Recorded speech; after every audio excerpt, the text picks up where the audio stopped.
Ninguém da minha família apareceu no meu casamento. Nem minha mãe, nem meu pai, nem minha irmã. Os 5 assentos que eu havia reservado para eles na primeira fila, cada um marcado com um delicado cartão branco com seus nomes, permaneceram vazios quando a cerimônia começou. A música aumentou, os convidados se levantaram e eu sorri fingindo que tudo estava bem. Minhas mãos estavam firmes, meu rosto calmo sob o véu de renda, mas por dentro algo se desfazia. Quando voltei pelo corredor com Lucas, meu novo marido, as pessoas aplaudiram, jogaram pétalas de rosa e gritaram parabéns. Eu segurei a mão dele mais forte do que deveria. Então meu celular, guardado dentro do buquê, começou a vibrar. 1 vez, 2 vezes, depois novamente. Olhei para baixo. Mamãe ligando, depois papai, depois Larissa. Quando chegamos ao carro, havia 40 chamadas perdidas e uma mensagem piscando na tela. Venha para casa, agora. É sobre Larissa.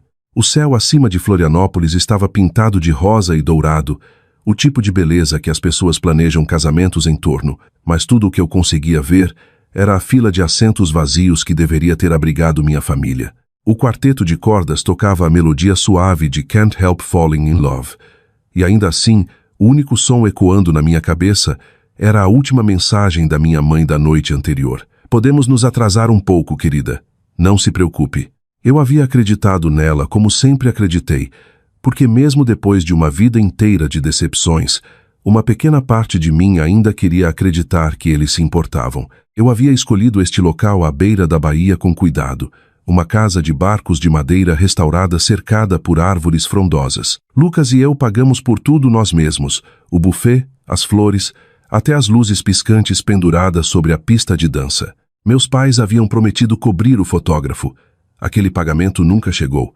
Quando eu contei pela primeira vez a eles que íamos nos casar, a resposta da minha mãe foi: "Ah, que bom, querida. Quando é a viagem de aniversário da Larissa de novo?" Eu deveria ter entendido aquilo como um sinal, mas ignorei, me convencendo de que talvez, só talvez, eles apareceriam e me surpreenderiam. Enquanto a cerimônia continuava, eu ficava roubando olhares para aqueles 5 assentos vazios.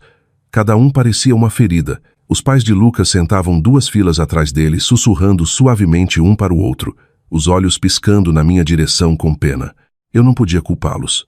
Eles haviam criado o filho para valorizar lealdade, bondade e família. Enquanto isso, eu crescia em uma casa onde o amor era condicional, algo que você conquistava sendo barulhenta o suficiente, charmosa o suficiente ou bonita o suficiente. Coisas em que minha irmã Larissa se destacava. Quando o celebrante anunciou: "Você pode beijar a noiva", eu me inclinei, meu sorriso tremendo nos cantos. Os convidados vibraram. Alguém estourou uma garrafa de champanhe, mas no meu peito o silêncio era ensurdecedor. Eu havia imaginado este dia tantas vezes, meu pai me levando até o altar, minha mãe chorando lágrimas de felicidade, Larissa me provocando sobre minha maquiagem. Eu havia imaginado fotos de família, risadas, talvez até perdão. Em vez disso, havia um espaço vazio onde tudo aquilo deveria estar. Depois da cerimônia, escapei para a suíte da noiva. Meu vestido branco se arrastava aos meus pés, pesado e perfeito.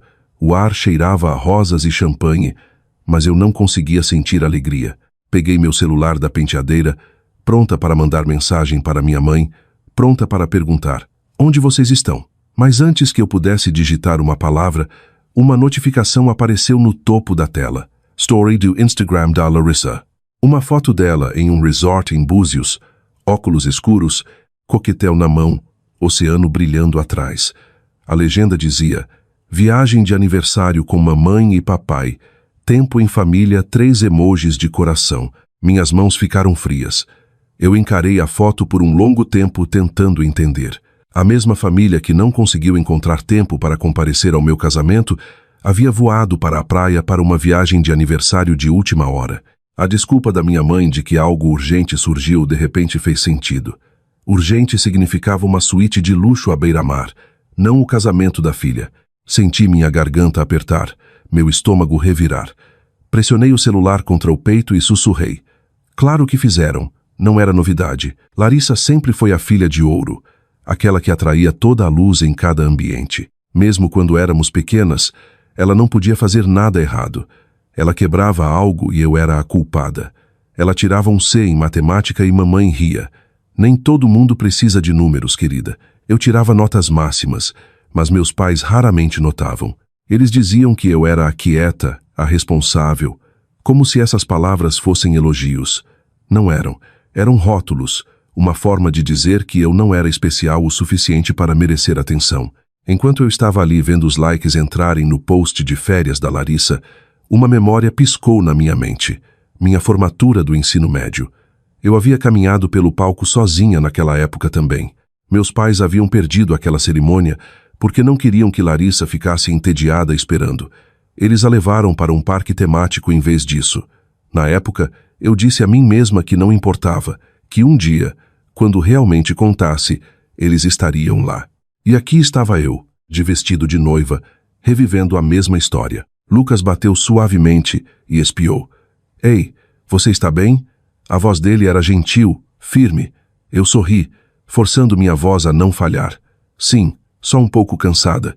Ele não insistiu. Nunca insistia. Talvez por isso eu tenha me apaixonado por ele. Ele nunca me fazia sentir que eu precisava me apresentar.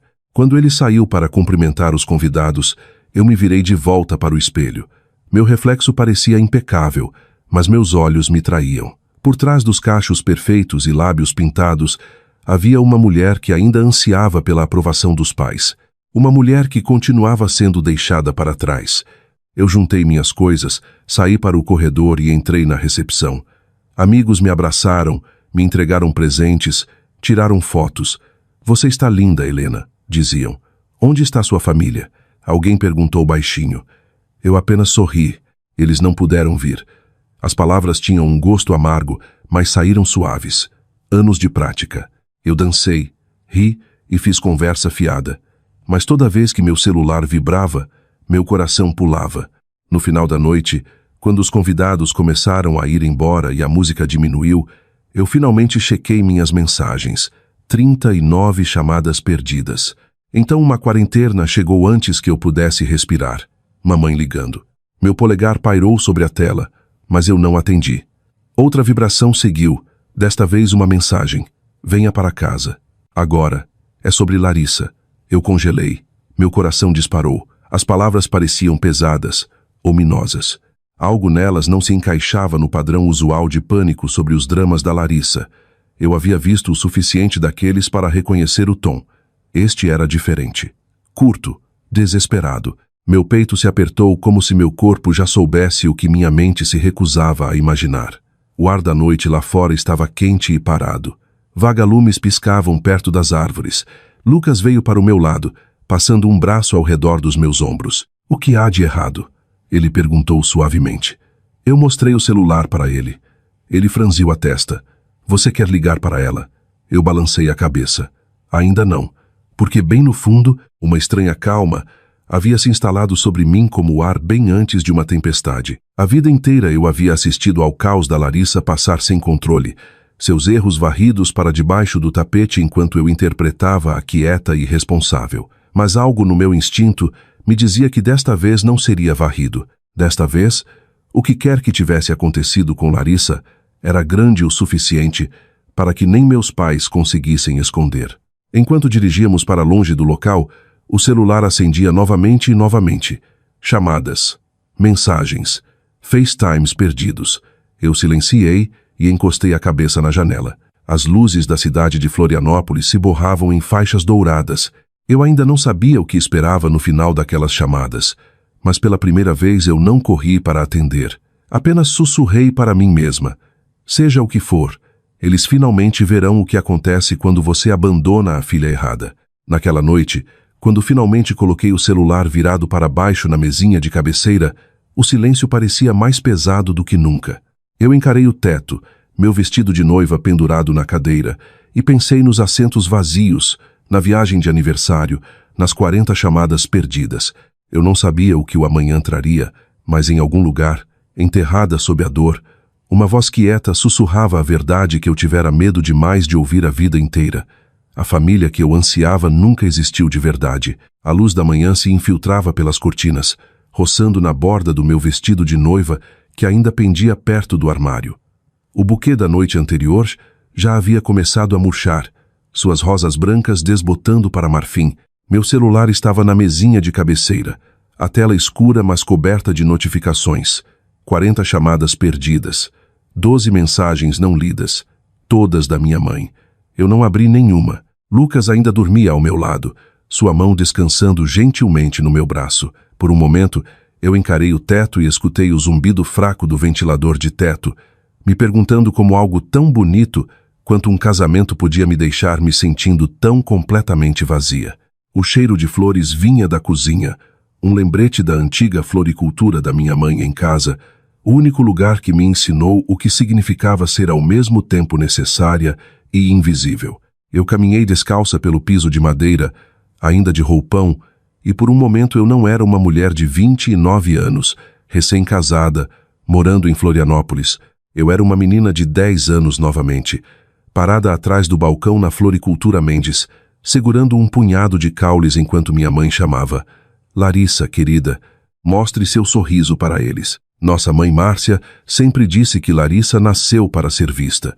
Mesmo criança, ela tinha o tipo de beleza que fazia estranhos pararem e exclamarem. Cachos loiros, bochechas com covinhas, uma risada que enchia toda a loja. Eu era mais quieta, de cabelos mais escuros, e sempre ocupada tentando me tornar útil. Enquanto mamãe exibia Larissa para os clientes, eu era quem aparava caules, limpava os balcões, amarrava fitas nos buquês. Quando um cliente uma vez elogiou meu arranjo: que lindo! Você tem um olho bom para design. Minha mãe sorriu e disse: Ah, Helena só está ajudando. Larissa é a criativa da família. Eu aprendi cedo que o silêncio era mais seguro do que tentar competir. Cada elogio direcionado a Larissa parecia ecoar mais alto, cada olhar para mim diminuído pela comparação. Até nosso pai Roberto, que eu uma vez acreditei ser o pai mais equilibrado, caiu no padrão. Seja paciente com sua irmã, ele me dizia quando Larissa fazia birra: você é a mais velha. Essa frase me seguia para todo lugar como uma corrente. Você é a mais velha. Era tanto instrução quanto aviso. Não espere demais. Não faça alarde. Não precise. O cheiro de lírios na cozinha do apartamento fez meu estômago revirar. Eu me servi de uma xícara de café e sentei perto da janela. O celular ainda estava na mesa, silencioso agora. Pela primeira vez na vida, eu não senti o impulso de ligar para casa. Em vez disso, deixei minha mente voltar para outro dia que uma vez me quebrou em silêncio. Eu tinha 10 anos quando ganhei meu primeiro concurso de soletração. O troféu era de plástico, o metal fino e barato, mas eu havia memorizado cada palavra naquele dicionário grosso por semanas. A cerimônia foi no mesmo fim de semana em que Larissa entrou em um concurso de beleza infantil. Eu implorei aos meus pais para irem ao salão, ver eu caminhar no palco e soletrar a enciclopédia na frente dos juízes. Mamãe sorriu, deu um tapinha na minha bochecha e disse: Querida, seu pai e eu prometemos a Larissa que estaríamos lá. Você é uma menina tão inteligente, não precisa que a gente segure sua mão. Naquele sábado, eu fiquei no palco com o coração disparado, vasculhando a multidão por seus rostos. Cada assento estava cheio de pais vibrando, buquês, faixas, mas nenhum era meu. Eu segurei meu certificado com as 2 mãos esperando alguém notar. Quando cheguei em casa mais tarde, ainda usando minha medalha, encontrei eles na sala aplaudindo enquanto Larissa rodopiava no vestido brilhante. Ela havia ficado em segundo lugar. Papai a levantou nos braços e disse: Estamos tão orgulhosos de você, nossa estrela. Eu fiquei na porta, a medalha brilhando sob a luz amarela. Ninguém perguntou como eu tinha ido. Eu aprendi a não tocar no assunto. Os anos continuaram assim. Cada momento em que eu tentava brilhar, a luz de Larissa engolia a minha. Quando eu tinha 15 anos, fui convidada para o baile da primavera por um garoto da minha turma de química. Corri para contar à mamãe esperando empolgação, mas ela só suspirou. Que bom, querida, mas não podemos comprar um vestido novo agora. O recital da Larissa é na semana que vem. Na noite do baile, eu fiquei em casa fazendo lição de álgebra enquanto Larissa exibia um vestido rosa novinho que usaria no palco. Aos 16, tirei minha permissão para dirigir no mesmo dia em que Larissa saiu no jornal local por ganhar um concurso de arte juvenil. Adivinhe qual história foi emoldurada na parede da sala. E ainda assim, eu nunca parei de tentar conquistar o amor deles. Eu pensava que talvez se eu trabalhasse duro o suficiente, se eu ficasse responsável o suficiente, eles notariam. Então estudei incansavelmente. Me formei no topo da turma e consegui bolsa integral na Universidade de São Paulo. Quando levei a carta de aceitação para casa, as primeiras palavras do meu pai foram: "Isso é ótimo, Helena. Vai nos poupar muito dinheiro." Uma semana depois, Larissa anunciou que queria fazer faculdade de artes em Búzios. Eles deram uma festa no quintal para ela. Balões, bolo, malas novas. Eu lembro de ficar naquela festa segurando um prato de papel com metade de uma fatia de bolo, ouvindo minha mãe dizer aos vizinhos: "Larissa é tão corajosa seguindo seus sonhos." Ninguém mencionou os meus. A essa altura, eu havia começado a trabalhar meio período em um restaurante para pagar suprimentos do dormitório. Eu dizia a mim mesma que não importava, que independência era sua própria recompensa. Mas à noite, deitada na cama estreita do dormitório, eu costumava me perguntar como seria ser a pessoa que todos celebravam, mesmo que só uma vez. A primeira vez que percebi o quão profundo era o favoritismo foi no meu 3º ano. Larissa reprovou em uma matéria na Faculdade de Artes e meus pais entraram em pânico com a perda da mensalidade. Minha mãe me ligou tarde da noite chorando. "Você é boa com números, querida. Pode nos ajudar a descobrir como refinanciar?" Eu passei horas ajudando eles a preencher a papelada, ajustando o orçamento, salvando o semestre da Larissa. Nenhuma vez eles disseram obrigada. Na semana seguinte, minha mãe postou uma foto online de Larissa sorrindo sob palmeiras com a legenda: "Tão orgulhosa da nossa pequena artista." Naquela noite, eu deletei a foto antes que terminasse de carregar. Eu não precisava de mais provas. Eu já sabia. Tomei outro gole de café, olhando para a rua quieta lá fora. Lucas havia saído para uma reunião cedo, me deixando sozinha com o zumbido suave do trânsito e a dor da memória. Peguei meu celular novamente, abrindo a última mensagem da minha mãe antes do casamento: "Estaremos aí, querida. Não perderíamos por nada neste mundo." Eu rolei para cima pela conversa, vendo meses de respostas meia-boca, promessas quebradas e longos silêncios. "Orgulhosa de você, querida," ela havia escrito quando enviei fotos dos convites de casamento. "Me lembre a data de novo agora?" No topo da conversa brilhava a mensagem mais recente: "Venha para casa, agora." É sobre Larissa. Eu joguei o celular de lado e me recostei na cadeira. Sempre era sobre Larissa. Toda crise, toda lágrima, toda reunião de família de alguma forma voltava para ela. Quando ela levou uma multa por velocidade, eu era quem pediam para pagar. Quando ela estourou o primeiro cartão de crédito, eu ajudei a fazer um plano de pagamento. Quando ela ficou noiva de Ryan, um homem que usava ternos caros e prometia oportunidades de investimento, eu era quem meu pai ligava para aconselhamento financeiro. "Ele trabalha com imóveis," ele disse orgulhoso, "inteligente como você." Eu havia pesquisado ele online. O histórico de Ryan estava limpo na época. Limpo, charmoso, ambicioso, mas havia algo no sorriso dele naquelas fotos que fazia meu estômago revirar. Algo polido demais, fácil demais. Eu disse à minha mãe: "Só tome cuidado com ele." Ela riu. "Não seja ciumenta, Helena." Larissa finalmente encontrou alguém que consegue acompanhar ela. Ciumenta. A palavra acertou como um tapa mesmo agora. Eu me levantei, caminhando até o pequeno vaso de rosas murchas. Suas pétalas haviam começado a enrolar nas bordas, machucadas por tanto manuseio. Puxei uma e pressionei entre os dedos. Talvez o amor fosse assim, bonito no começo, mas frágil, destinado a murchar quando negligenciado. Pela primeira vez em anos, eu senti algo mudar dentro de mim. Não exatamente raiva, mas consciência. Uma compreensão quieta de que o padrão em que eu vivi não era apenas injusto, era insustentável. Eu havia passado décadas tentando ser a confiável, a consertadora, a salvadora. E o que isso me rendeu? Uma fila vazia no meu próprio casamento. Caminhei até o quarto, coloquei a rosa na mesinha de cabeceira e sussurrei para mim mesma: "Chega." Então, justo quando me sentei, meu celular vibrou novamente. Não uma chamada desta vez, mas um alerta de notícia. Meus olhos percorreram a manchete: "Investigação federal em andamento sobre fraude imobiliária ligada a resorts de luxo em Búzios." Meu coração parou enquanto lia o nome do resort: Angra Shoreline. O mesmo resort marcado no story do Instagram da Larissa. Eu encarei a tela, o pulso acelerando. O artigo era breve, mencionando múltiplas prisões esperadas nos próximos dias, e uma empresa sob escrutínio imediato, Hale Partners Investments, a empresa de Ryan. Eu não me movi por um longo tempo. Lá fora, uma gaivota gritou em algum lugar perto do porto, seu som agudo contra a manhã quieta. Meu café havia esfriado. As pétalas da rosa estavam espalhadas pela mesa como pequenos machucados. Pela primeira vez desde meu casamento, eu senti algo além de dor.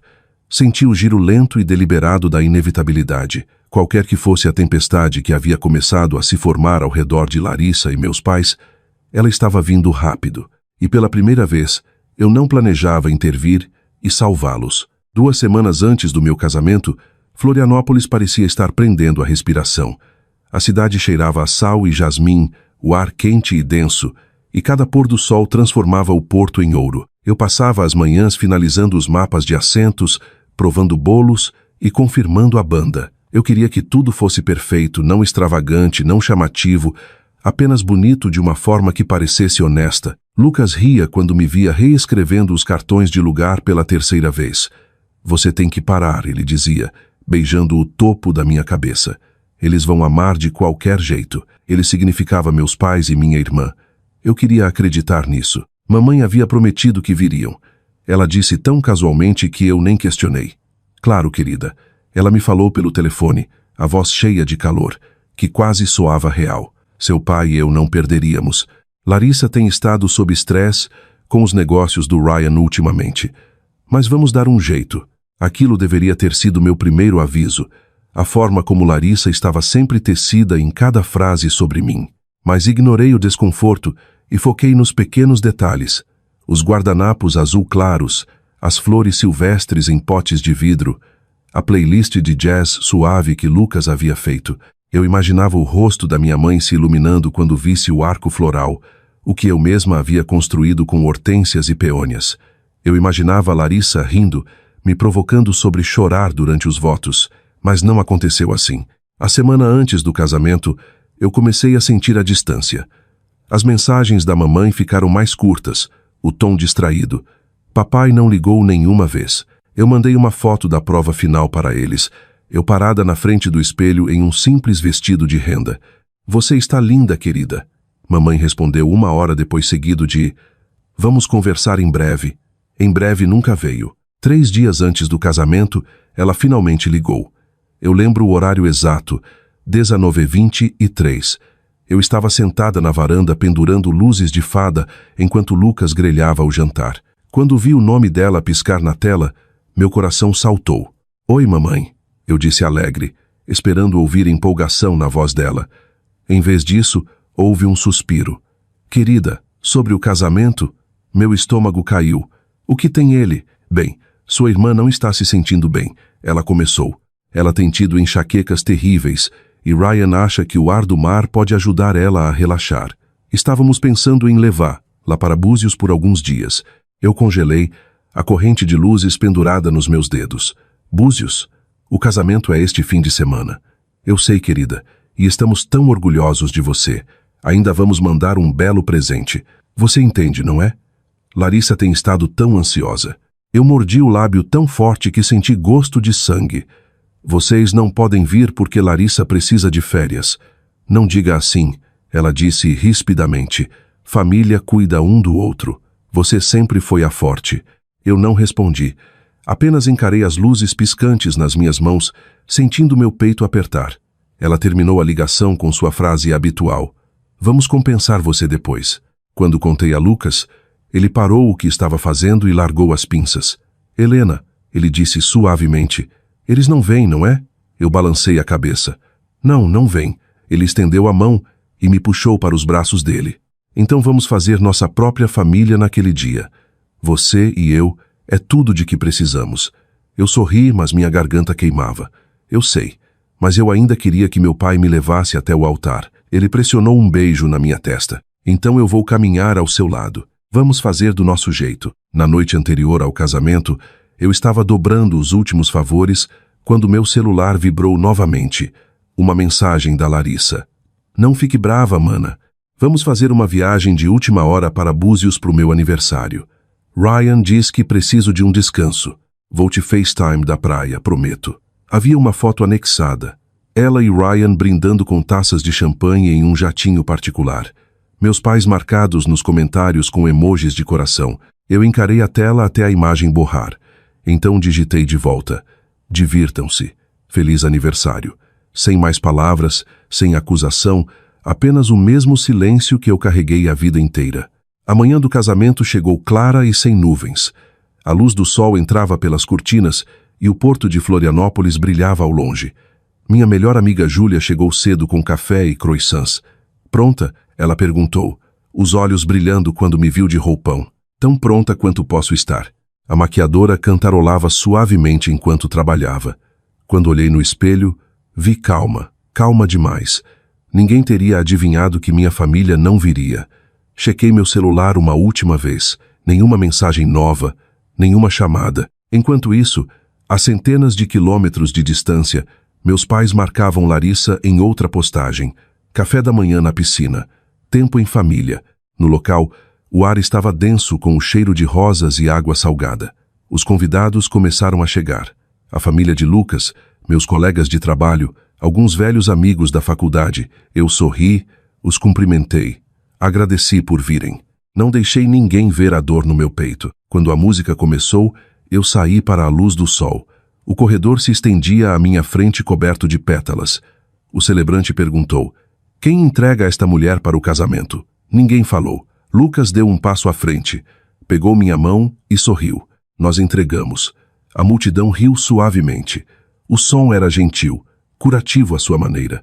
Ainda assim, quando olhei para a primeira fila, os 5 assentos marcados como família estavam vazios. Cada cadeira brilhava branca contra a grama verde, um pequeno lembrete de tudo o que eu havia feito para conquistar um lugar que nunca foi meu. Eu engoli em seco e olhei direto para a frente. Eu não ia deixar eles roubarem este momento também. Depois da cerimônia, a recepção brilhava com luzes piscantes e risadas. Os pais de Lucas me abraçaram, a mãe dele sussurrando. Você está linda, querida. Temos sorte de ter você. Eu quase chorei com aquelas palavras. Era a primeira vez que uma mãe dizia algo assim para mim. Quando a dança começou, eu escapei para a suíte da noiva. Meu celular vibrou na penteadeira. Uma nova mensagem da mamãe. Querida, estamos tão orgulhosos de você. Mal podemos esperar para ver as fotos. 1 minuto depois, o post da Larissa apareceu no meu feed. Ela parada em um iate, vento soprando nos cabelos, legendado. Melhor aniversário de todos. Amo tanto minha família. Abaixo dos dois, meus pais haviam comentado com emojis de coração. Aquele foi o momento em que algo dentro de mim se partiu. Não de forma barulhenta e dramática como a dor costuma fazer, mas em silêncio, como o lento rachar do vidro. Eles não haviam perdido meu casamento por acidente. Não haviam sido divididos entre 2 escolhas. Eles haviam escolhido ela. Novamente, desliguei o celular, coloquei virado para baixo e sentei na beira da cama. Do piso de dança abaixo, risadas subiam pela janela aberta. Eu conseguia ouvir a voz de Lucas se misturando com a música.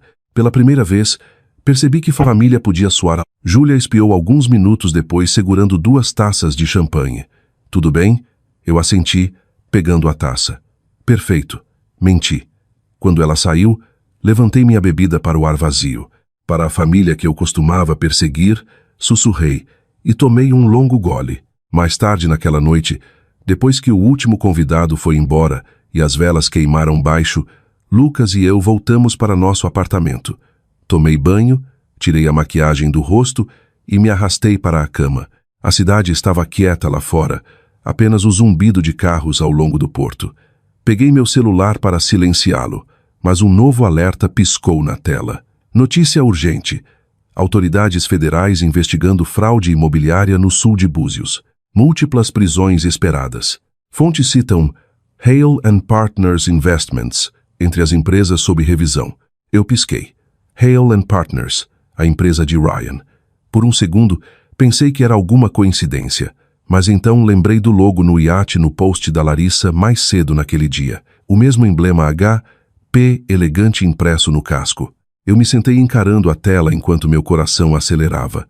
O artigo mencionava uma investigação em andamento. O FBI rastreando negócios fraudulentos de propriedades ligados a resorts de luxo. Um nome se repetia várias vezes. Angra Shoreline. O mesmo resort onde meus pais haviam levado Larissa para a viagem de aniversário dela. Eu não dormi naquela noite. Fiquei no escuro escutando o zumbido distante do porto e o leve ping de mensagens chegando que eu não abri. Eu conseguia sentir uma tempestade se formando a quilômetros de distância, mas se aproximando com cada respiração. Pela manhã, a notícia iria explodir. E a família que não se deu ao trabalho de comparecer ao meu casamento se encontraria no centro de um escândalo que arrancaria tudo o que eles pensavam que podiam controlar. E pela primeira vez, eu não seria quem limparia a bagunça deles. A cidade estava quieta quando saímos do local.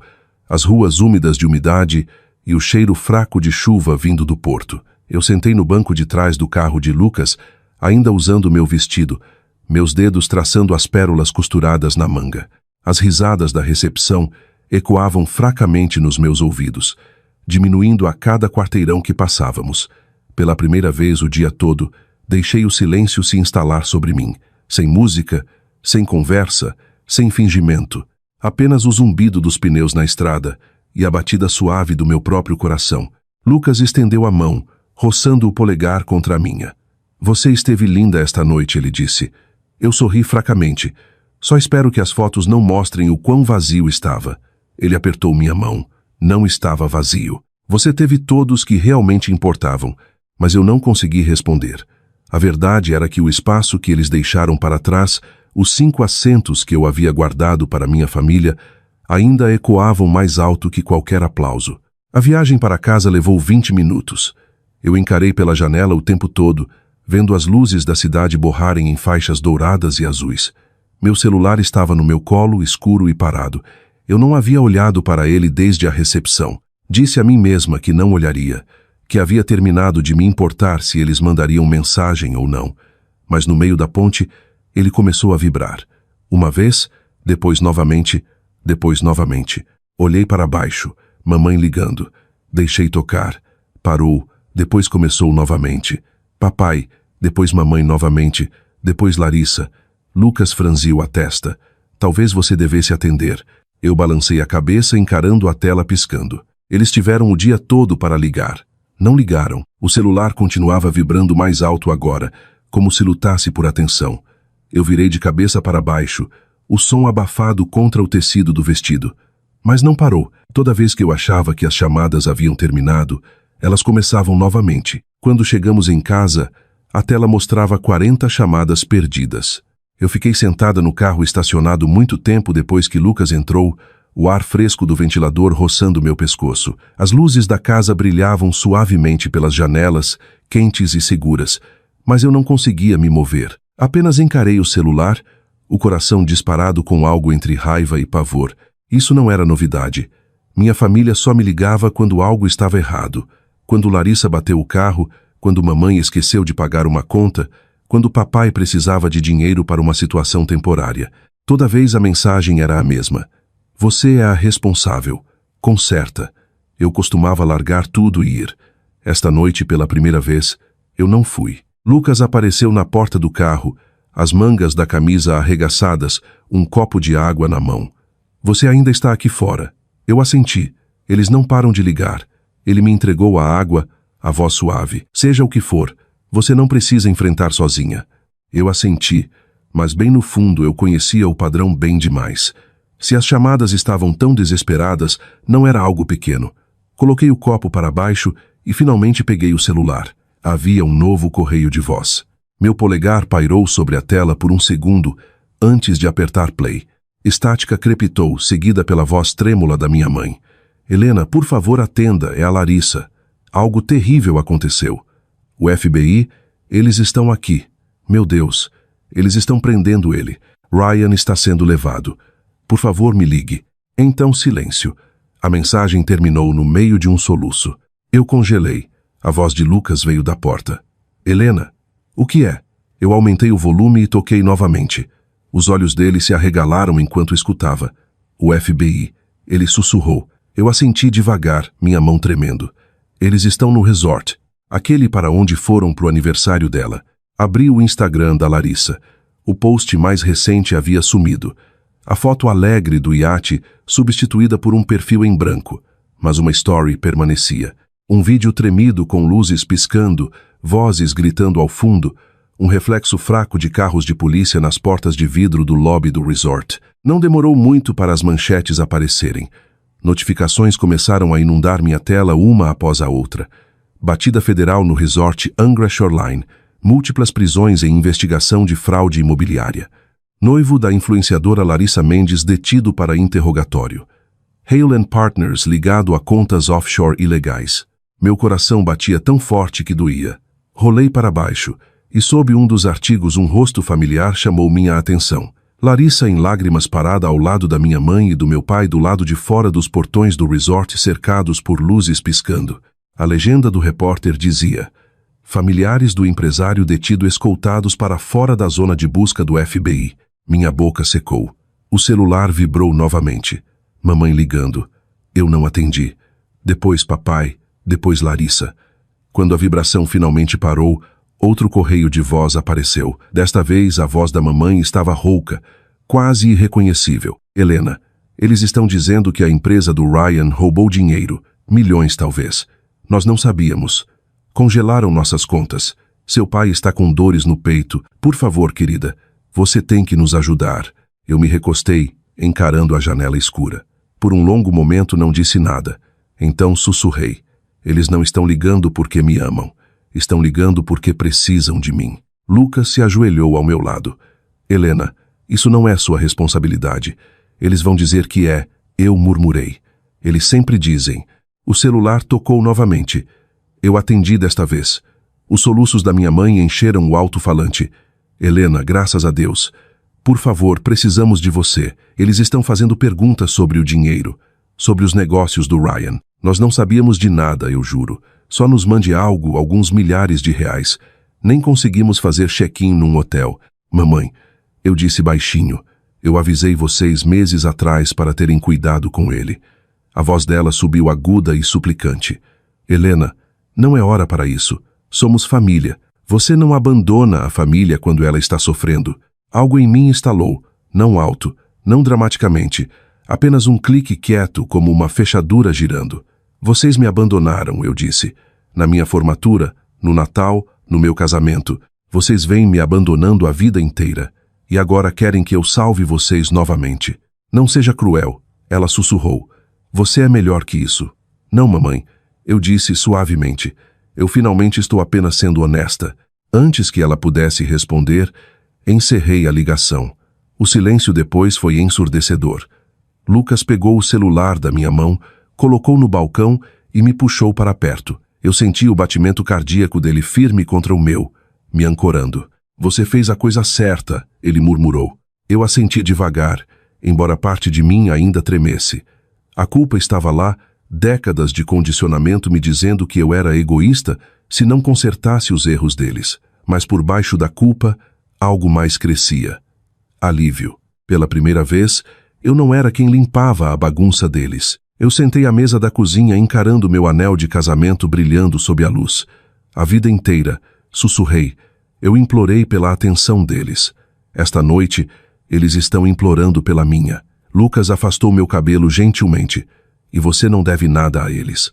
Lá fora, um trovão rolou fracamente sobre o porto. A chuva começou a bater nas janelas devagar e constante. Peguei o celular novamente, não para ligar, mas para silenciá-lo completamente. Um novo alerta piscou na tela. Notícia trending nacional. Vídeo da prisão do FBI no resort de Búzios viraliza. Familiares vistos chorando ao fundo identificados como pais da influenciadora Larissa Mendes. A miniatura mostrava tudo. Meus pais parados logo além da fita amarela, minha mãe segurando Larissa, as duas chorando enquanto agentes levavam Ryan embora algemado. Eu encarei a imagem por um longo tempo, depois virei o celular de cabeça para baixo na mesa. É só o começo. Sussurrei. Lucas olhou para mim confuso. O que você quer dizer? Eu encontrei o olhar dele, minha voz calma e firme. Eles passaram anos construindo uma vida sobre mentiras. Agora o mundo está prestes a ver exatamente quem eles são. Lá fora o relâmpago brilhou pintando o céu em faixas brancas. Eu me recostei na cadeira escutando a chuva e pela primeira vez em anos me senti leve. A tempestade não era mais minha. A luz do sol se derramava pelas persianas antes mesmo que eu abrisse os olhos. Meu celular já vibrava na mesinha de cabeceira, zumbindo como uma vespa irritada. No começo pensei que era só uma chamada, talvez duas. Mas quando o peguei à tela, acendeu em um borrão de notificações, textos, chamadas perdidas, correios de voz e uma inundação de mensagens não lidas, 47. Eu pisquei, o sono saindo dos olhos enquanto as manchetes apareciam uma a uma. Família de influenciadora sob investigação após batida do FBI. Escândalo de fraude no Angra Shoreline. Família da noiva que faltou ao casamento agora pega em caso federal. O nome da minha família Mendes estava em todo lugar.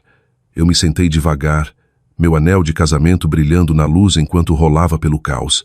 Meu estômago revirou quando vi a miniatura dos meus pais parados atrás da fita policial amarela, a mão da minha mãe cobrindo a boca, o rímel da Larissa escorrendo pelas bochechas. Alguém havia filmado a cena inteira. O vídeo já havia sido compartilhado milhares de vezes. Uma legenda abaixo dizia: "O karma funciona rápido." Lucas apareceu na porta segurando 2 canecas de café. "Você acordou cedo," ele disse entregando uma para mim. Olhou para a tela do meu celular, franziu a testa, depois soltou um suspiro quieto. "Você viralizou, amor, só que não do jeito que eles esperavam." Eu não consegui evitar rir embora o som fosse amargo. "Está em todo lugar," sussurrei. Eles finalmente conseguiram seu holofote. Ele sentou ao meu lado, o tom firme, e pela primeira vez, não é sua bagunça para limpar. O celular vibrou novamente. Desta vez, um correio de voz da tia Marlene. Eu apertei play. "Helena, querida, é sua tia. Seus pais estão em sérios problemas e todo mundo está falando. Você precisa ligar para eles. A imprensa está me ligando também. Por favor, seja a pessoa maior." Outra mensagem seguiu. A voz da minha avó, desta vez tremendo com julgamento. "Eles cometeram erros, querida, mas família é família. Não vire as costas para eles quando precisam de você." Eu escutei em silêncio, encarando o vapor subindo do meu café. Cada palavra pingava culpa, com o mesmo roteiro antigo que eu ouvi a vida inteira. "Seja paciente, Helena. Seja gentil. Seja a adulta na sala." Deletei as 2 mensagens sem responder. A próxima, porém, me parou. Era da minha mãe. A voz dela estava pequena, frágil, quase infantil. "Helena, eu não sei o que fazer. Os vizinhos estão ligando. Repórteres estão aparecendo em casa. Todo mundo está dizendo que sabíamos o que Ryan estava fazendo. Por favor, querida, só nos ajude a limpar nosso nome." Eu coloquei o celular para baixo. "Ela ainda não entende," murmurei. "Ela acha que isso é sobre salvar as aparências." Lucas passou a mão pelo meu cabelo. Sempre foi sobre aparências com eles. "Deixe desmoronar." Eu queria. Deus, eu queria. Mas ainda havia uma pequena parte dolorida de mim, que era aquela criança parada atrás do balcão na floricultura da mãe, vendo ela sorrir para os clientes, esperando que ela se virasse e sorrisse para mim também. Aquela parte de mim ainda se encolhia com a voz dela, ainda queria consertar as coisas. Mas a dor estava diminuindo. Abri meu laptop por hábito, pretendendo checar meu e-mail de trabalho. Mas a primeira página de quase todo o site de notícias tinha a mesma manchete. O rosto de Larissa, perfeito, filtrado, chorando, me encarava de volta. Estrela das redes sociais, quebra o silêncio após prisão do noivo. A declaração dela era curta, quase ensaiada. Eu não tinha ideia do que Ryan estava envolvido. Estou cooperando totalmente com as autoridades. Minha família está devastada. Um familiar torcer de raiva flamejou no meu peito. Lá estava novamente a performance, a mudança de culpa, a máscara perfeita de vítima, e por baixo eu já conseguia ouvir as vozes dos meus pais a defendendo. "Ela não sabia, Helena. Não seja cruel." Fechei o laptop. Até o meio da manhã, meu celular estava vibrando novamente. Desta vez, um número que eu não reconhecia. Ignorei. Depois outro, depois uma notificação de correio de voz. "Oi, Helena. Aqui é a Rachel do Florianópolis Daily. Gostaríamos de uma declaração sua sobre o envolvimento da sua família na investigação da Haylen Partners. Como se sente sabendo que eles perderam seu casamento pelo homem agora sob custódia?" Eu ri baixinho, a descrença se curvando em algo mais afiado. Eles realmente disseram isso? Lucas assentiu. Você poderia fazer uma declaração, contar seu lado. Eu balancei a cabeça. Eles vão distorcer. Eles sempre distorcem. Ninguém precisa me ouvir derrubá-los. Eles estão fazendo isso sozinhos, mas as chamadas não paravam. Cada uma parecia um fantasma batendo na porta. O mesmo refrão repetidamente. Ajude eles, defenda eles, explique eles. Ao meio-dia, eu estava sentada na minha mesa olhando para o porto. A água brilhava ao sol, calma e infinita, como se zombasse do caos se desenrolando a quilômetros de distância. Pensei em todas as vezes em que fui a rede de segurança deles. Quando Larissa perdeu a pulseira da vovó e eu fui culpada por não vigiá-la. Quando mamãe estourou a conta da loja e me ligou soluçando para consertar os livros. Quando papai pediu para eu pegar um pequeno empréstimo só até o mês que vem, todo o problema sempre foi meu para resolver. Mas não mais. Quando o celular tocou novamente, eu quase não atendi, mas a curiosidade venceu. A voz da minha mãe veio rachada e tremendo. Helena, você tem que nos ajudar. Por favor. Congelaram nossas contas, levaram nossos computadores, até o carro. Estão dizendo que podemos ser acusados de evasão fiscal. Você tem um bom emprego. Pode falar com alguém, não é? Pode consertar isso. Eu fechei os olhos. Mamãe, eu disse baixinho. Vocês me disseram para ficar fora dos negócios da família quando eu avisei sobre o Ryan. Aquilo foi diferente. Ela retrucou, a compostura falhando. Isso não é só sobre Larissa mais. É sobre todos nós. Somos família. Não, eu disse suavemente. Vocês são a família da Larissa. Eu nunca fui realmente parte disso. A voz dela rachou. Helena, não diga isso. Você é melhor que isso. Você sempre foi a responsável. Eu não sou sua apólice de seguro, eu disse. Não mais. Então encerrei a ligação. Lucas estava encostado no batente da porta, braços cruzados, expressão indecifrável. Você está bem? Eu assenti devagar. Parece estranho, como cortar um membro que já está morto. Ele se aproximou tocando meu ombro. Você fez o que tinha que fazer. Naquela noite recebi uma última ligação de Larissa. A voz dela estava rouca, tremendo. Helena, por favor. Estão dizendo que eu posso ter que testemunhar. Os advogados do Ryan estão me culpando por tudo. O FBI perguntou sobre dinheiro que eu nem sabia que existia. Por favor, me ajude. Você é boa com finanças. Pode explicar as coisas. Eu fiquei sentada em silêncio escutando ela soluçar. Antigamente as lágrimas dela teriam me destruído. Não mais. Você soa como a mamãe, eu disse finalmente, ainda esperando que alguém limpe a bagunça. Não seja sem coração. Ela chorou. Você está gostando disso, não é? Você sempre foi ciumenta. Ciumenta?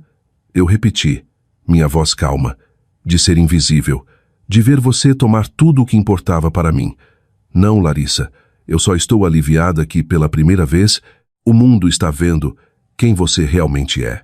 Ela soltou um som engasgado e então desligou. Quando coloquei o celular na mesa, minhas mãos estavam firmes. O apartamento estava quieto novamente. O único som era a chuva começando a bater contra a janela. Lucas sentou ao meu lado, trocando de canais até o jornal da noite começar. A voz do âncora encheu a sala. Novos desenvolvimentos no escândalo da Hale Partners, membros da família do principal suspeito Ryan Hale, devem ser chamados para interrogatório. A imagem mudou. Meus pais entrando em um tribunal, rostos pálidos e abatidos. Minha mãe segurava a mão de Larissa enquanto as câmeras disparavam flashes. Lucas se virou para mim. Eles estão mais envolvidos do que você pensava. Eu assenti devagar encarando a tela. Não se trata do que eu pensava. Se trata do que eles se recusaram a ver. A chuva ficou mais forte lá fora, lavando as ruas.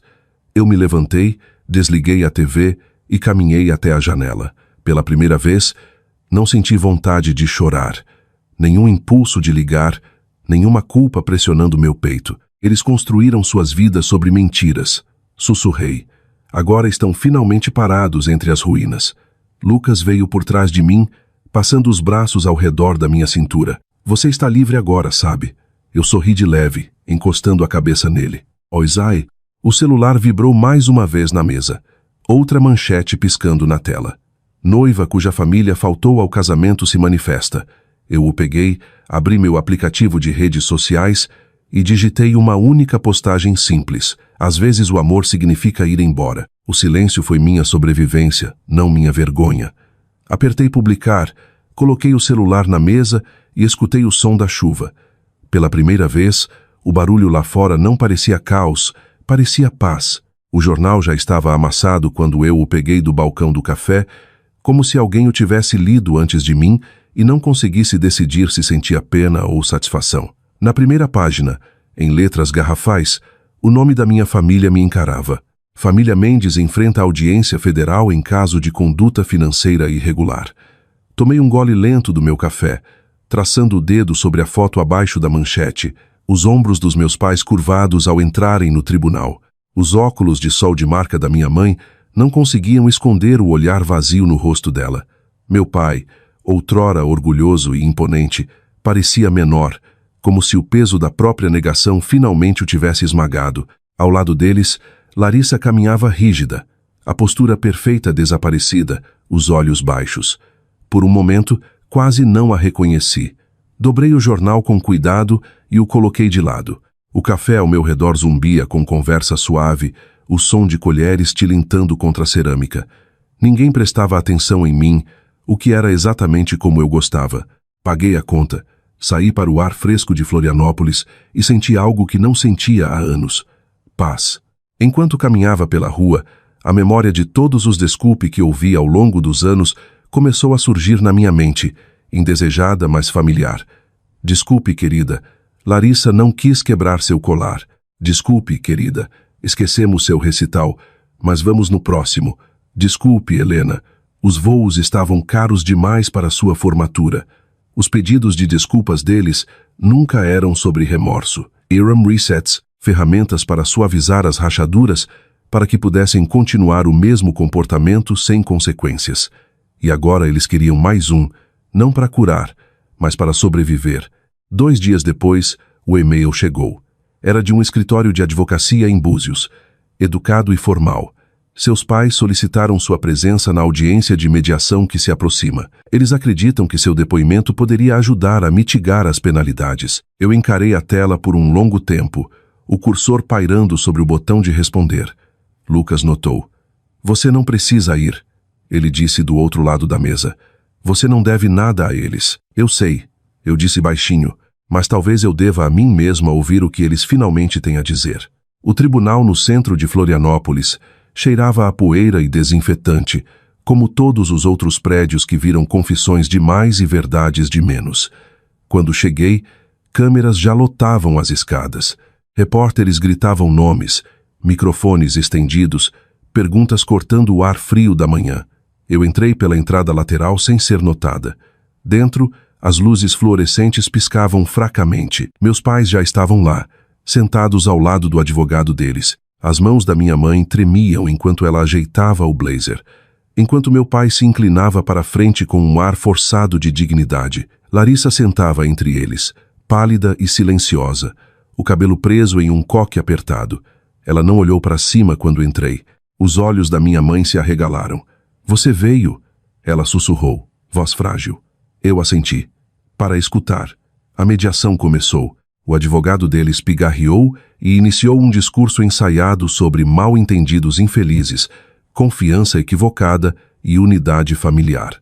Meus pais assentiram solenemente, como se fossem as vítimas da própria história. Quando o advogado terminou, meu pai falou, Helena, nós não sabíamos o que Ryan estava fazendo.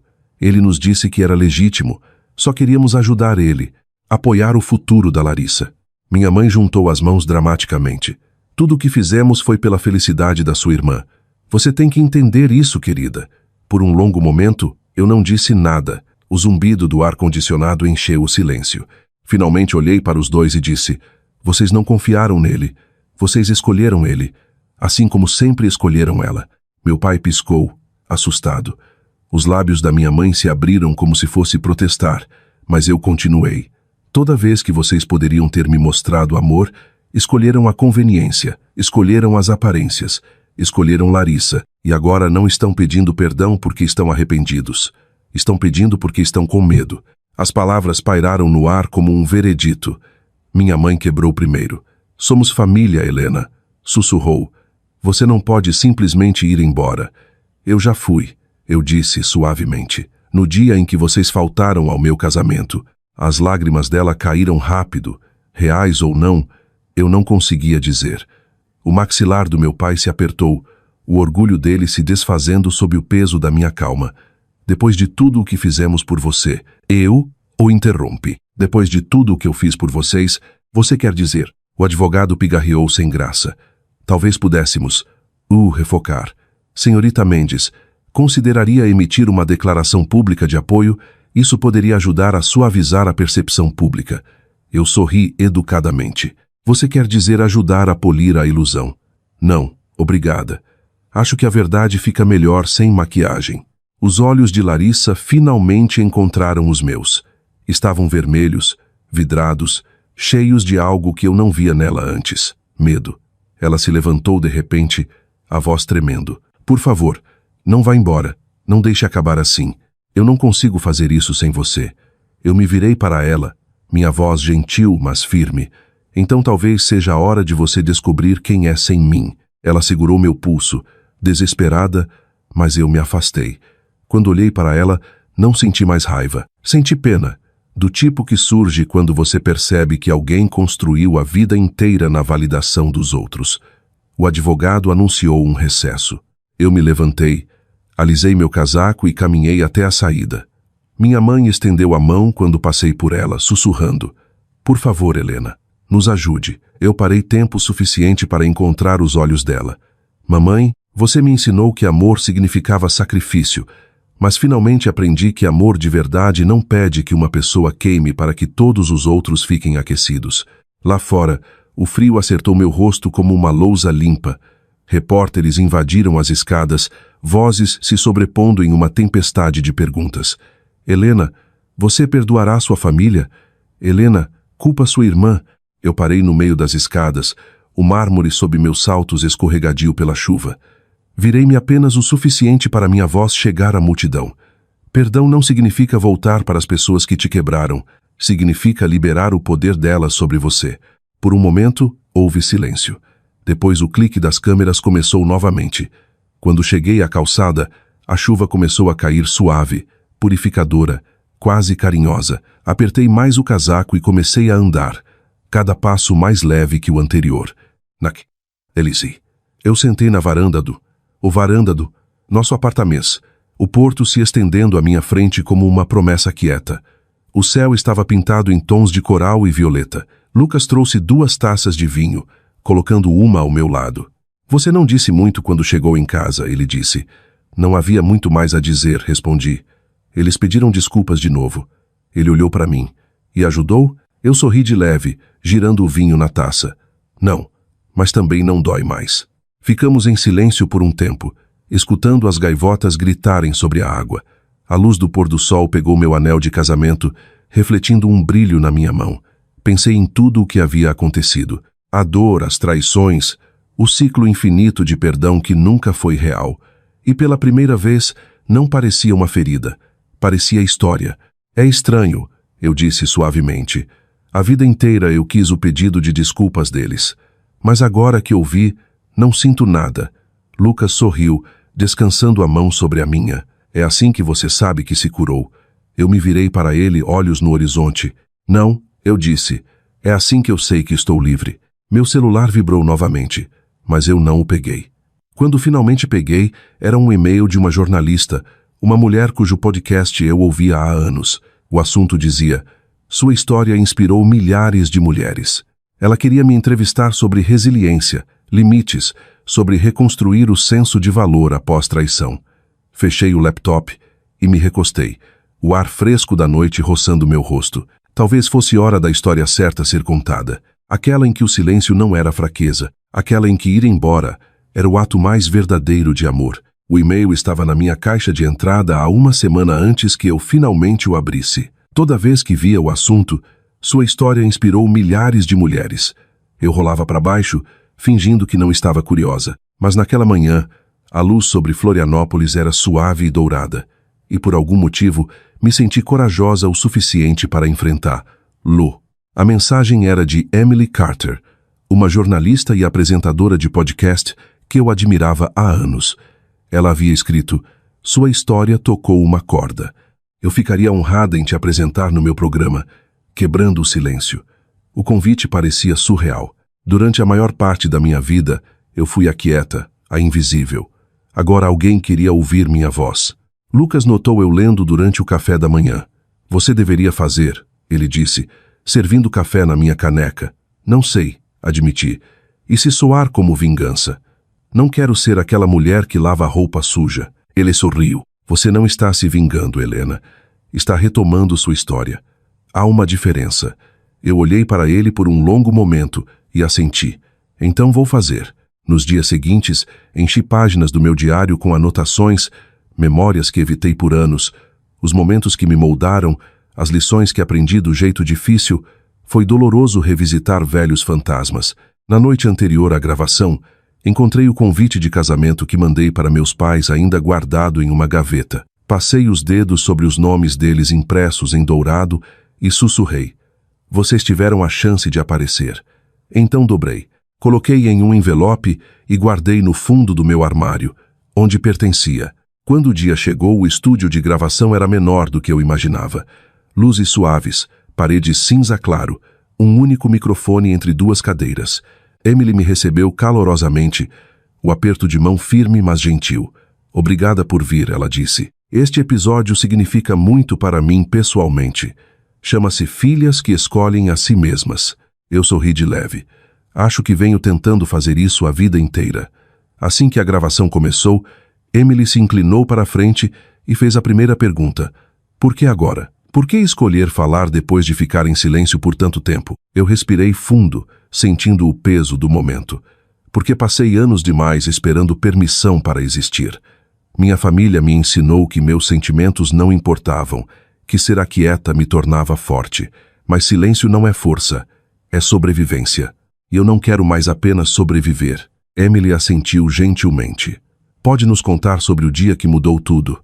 Eu hesitei, então comecei a falar, as palavras saindo como se estivessem esperando atrás de uma porta trancada. Contei sobre o casamento, os assentos vazios, as ligações e a mensagem que destruiu minha ilusão de família. Descrevi como foi ver os rostos dos meus pais no noticiário, não como pais orgulhosos, mas como pessoas finalmente enfrentando a verdade. Não se tratava de karma, eu disse suavemente. Tratava-se de consequência.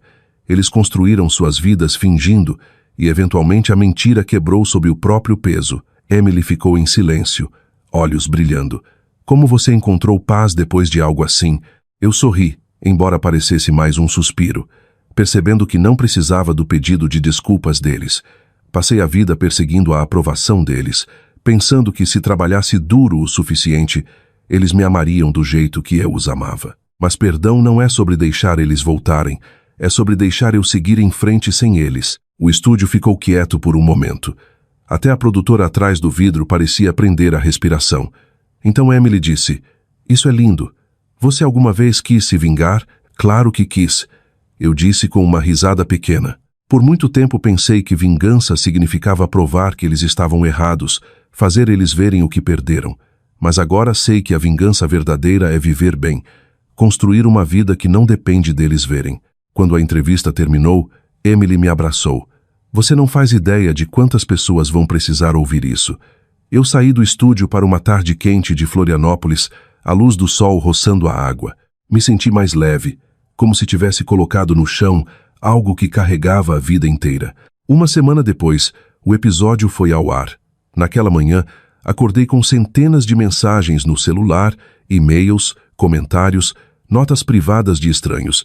Alguns eram de jovens mulheres começando a vida, outros de mães, avós, até viúvas que disseram que minha história as fez se sentirem vistas. Uma mensagem dizia: "Você contou minha história. Eu não achava que mais alguém entendia." Outra dizia: "Minha filha e eu ouvimos juntas. Acho que nós duas choramos." Eu sentei na beira da cama rolando pelas palavras de estranhos que de alguma forma pareciam irmãs. Por anos implorei que minha própria família me visse. Agora milhares de pessoas viam. E não porque eu exigi, mas porque finalmente falei.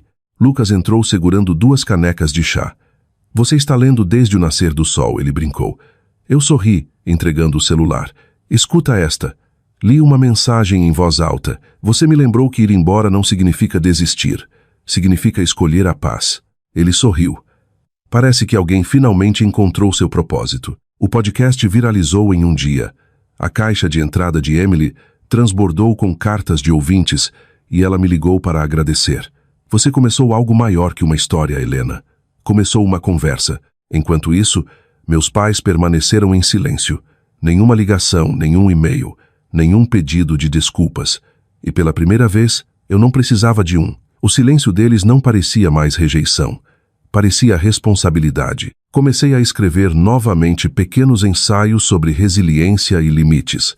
Um texto que intitulei Quando o pedido de desculpas nunca chega. Publiquei anonimamente online, mas se espalhou rápido, compartilhado em fóruns e grupos de apoio de mulheres. Uma semana depois, Emily ligou novamente. Tem uma conferência de mulheres no mês que vem, ela disse. Eles querem que você fale. O tema é retomando sua voz. No começo eu ri. Não sou palestrante. Só contei uma história. Ela sorriu pelo telefone. Exatamente. E é isso que torna real. No dia da conferência, fiquei nos bastidores, coração disparado. A plateia era composta principalmente por mulheres da idade da minha mãe, rostos fortes, cansados, esperançosos. Pensei em todos os anos em que tentei ser boa o suficiente para uma mulher que não conseguia me ver. Agora estava aqui porque centenas de mulheres haviam me visto. Quando chegou minha vez, subi ao palco, as luzes suaves e douradas. A plateia silenciou. Respirei fundo e comecei.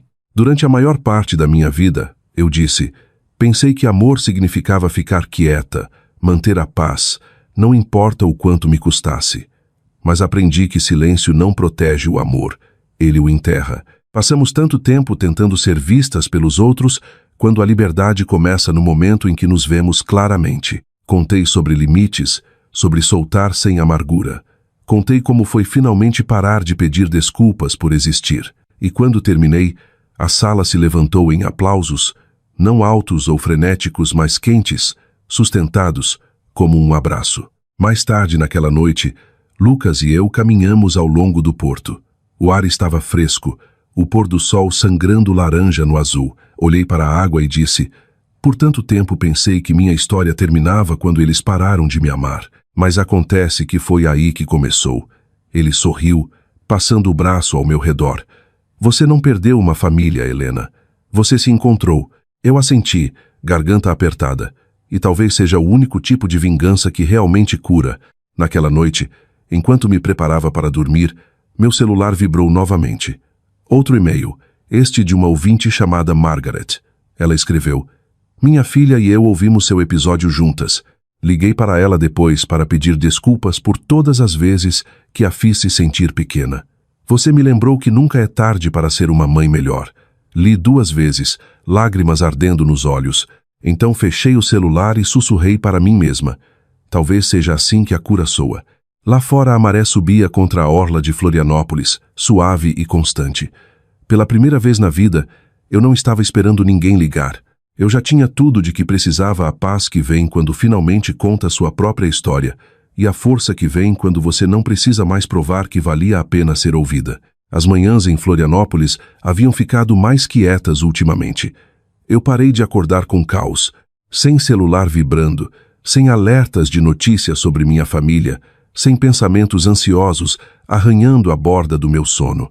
A quietude parecia nova, estranha até. Paz, percebi, era algo que você tinha que aprender a viver depois de uma vida inteira de barulho. Servi meu café, abri a janela da cozinha e deixei o ar fresco com cheiro de sal entrar do porto. A luz se derramando sobre o balcão fazia tudo parecer mais suave. O mesmo apartamento, a mesma cidade, mas mais leve de alguma forma. Por anos, pensei que paz significava esperar pedidos de desculpas, fechamento, alguém consertar o que estava quebrado. Agora sabia que paz era simplesmente o som da sua própria respiração quando ninguém mais podia controlá-la. A carta chegou logo depois do meio-dia. Um envelope branco simples, sem endereço do remetente. A caligrafia era irregular, trêmula, mas familiar. Eu encarei por um tempo, incerta se deveria abrir. A última coisa que queria era outro pedido de ajuda, outra manipulação embrulhada em tinta sentimental. Mas algo me disse que era diferente. Passei o dedo pela borda e desdobrei o papel. Helena, não sei por onde começar. Não espero que você me responda. Só preciso dizer isso em algum lugar.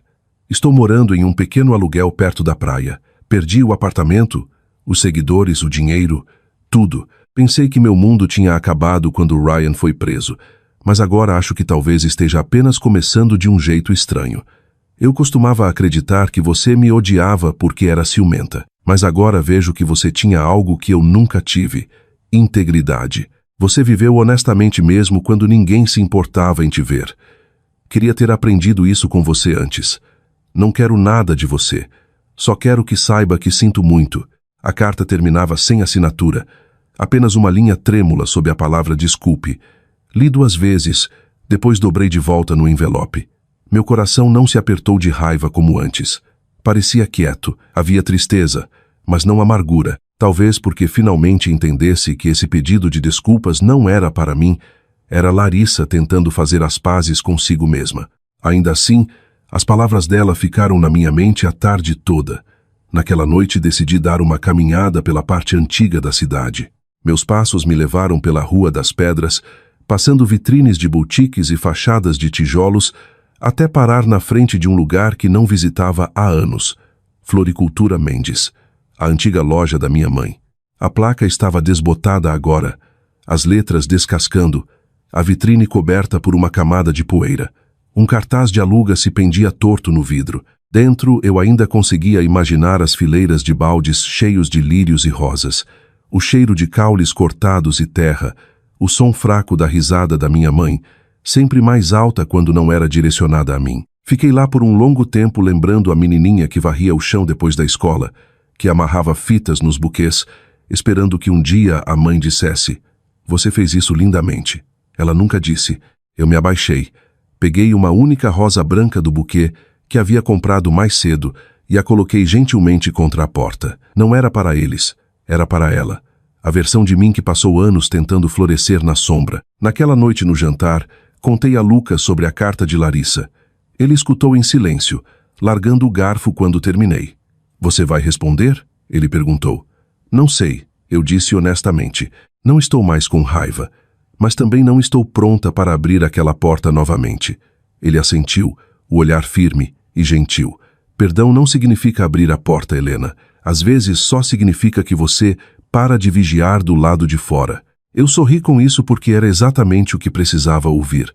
Mais tarde, depois que ele foi dormir, sentei na varanda com meu diário, o ar da noite quente e parado. Comecei a escrever, não para Larissa, não para meus pais, mas para mim mesma. Perdão não é algo que você dá porque alguém merece.